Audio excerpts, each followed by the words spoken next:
California's power grid is facing its biggest test yet amid a brutal heat wave. Governor Gavin Newsom taking to Twitter this afternoon, urging residents to cut their energy use even further to avoid the threat of rolling blackouts. Californians, you've stepped up to help in a big way to keep the lights on so far. But we're heading to the worst part of this heat wave, and the risk for outages is real and it's immediate. These triple-digit temperatures throughout much of our state are leading, not surprisingly, to record demand on the energy grid. Everyone has to do their part to help step up for just a few more days. Individuals, the state, industries, business, all doing their part to help reduce strain on the grid. For more on this, we have Katherine Blunt, an energy reporter with the Wall Street Journal and author of California Burning. Katherine, it's great to see you. I know you've written extensively about America's power grid, specifically the current situation in California. I guess first, just give us your assessment of how dire that situation is right now. Yeah, I mean, right now, in terms of the potential supply-demand imbalance, it's probably going to be the most challenging day. It looks as though supplies are going to be the tightest today simply because it is so hot across the state. And just, so listeners know, that on the power grid, supply and demand has to be kept in constant equilibrium. And if there's the threat of demand exceeding supply, then the grid operator has to call for rolling blackouts to prevent a wider system failure. How much of this is a problem of California's own making?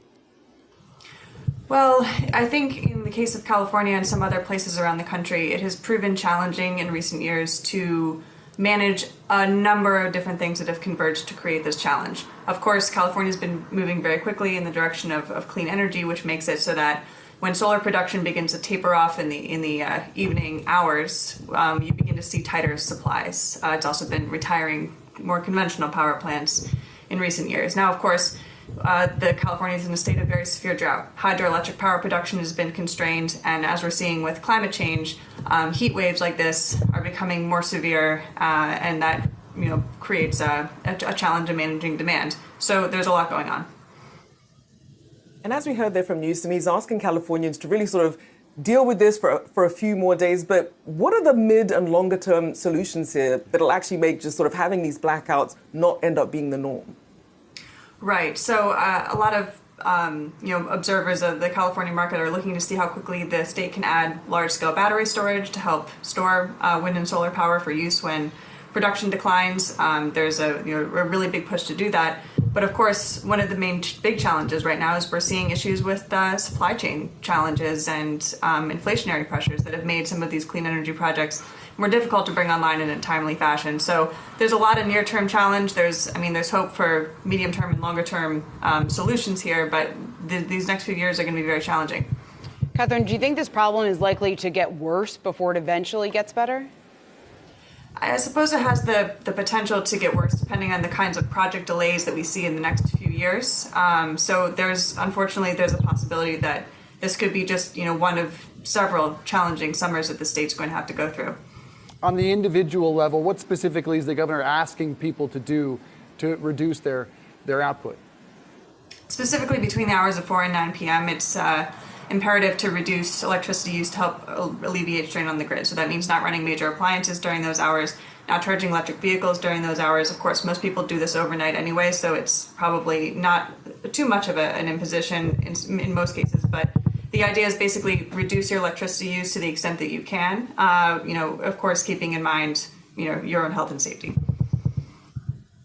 And of course, we've been talking to a lot of energy experts about what happens during hurricane season and extreme weather seasons. Obviously, with California, it does tend to be the wildfires. How much does that sort of tie into this in terms of how much that aggravates the current situation? Right. So, wildfire risk is very real in California. We're moving into the most challenging part of the wildfire season when the risk is the greatest. We've seen some really devastating fires break out in recent days, including one that up north that killed 2 people. It's been very sad to watch. In terms of how wildfires fit into this equation, wildfires have the potential to constrain transmission line capacity. So it makes it harder for power to get to point A to point B, and that adds a further layer of challenge in managing supply and demand on the grid. Katherine, if we do see these rolling out blackouts here, any idea just in terms of how long they could last or how many businesses, how many homes could be disrupted by this? Hard to say how many at this point since, there's been no calls for that just yet. But what the utilities try to do, to the extent they can, is to rotate the outages maybe on an hourly basis among different communities so that no one is in the dark for too long. It's more than 12 years away, but is this just a glimpse at how unprepared California could be for going all EV by 2035? And are there other changes they can make to be able to transition?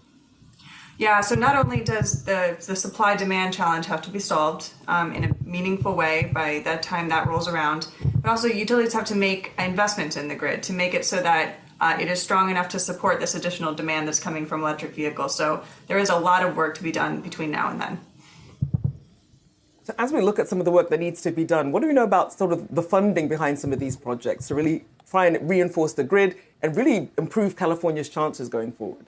Right. So each of the large utilities in California have big capital spending plans that they're trying to push forward to help do two things: to prepare the grid for this greater electricity demand, not only with electric vehicles, but also efforts to electrify our homes, phase out natural gas, and they're also trying to make large investments and do spending that will reduce wildfire risk. So for that reason, the utilities are planning to spend a lot of money. One of their challenges in the near term here is managing those costs, because rates in California are already very high, and that additional money will be recouped from customers in the form of higher rates. Goodness, a tough time indeed out there. Big thank you. Wall Street Journal energy reporter Katherine Blunt, thank you for joining us this afternoon.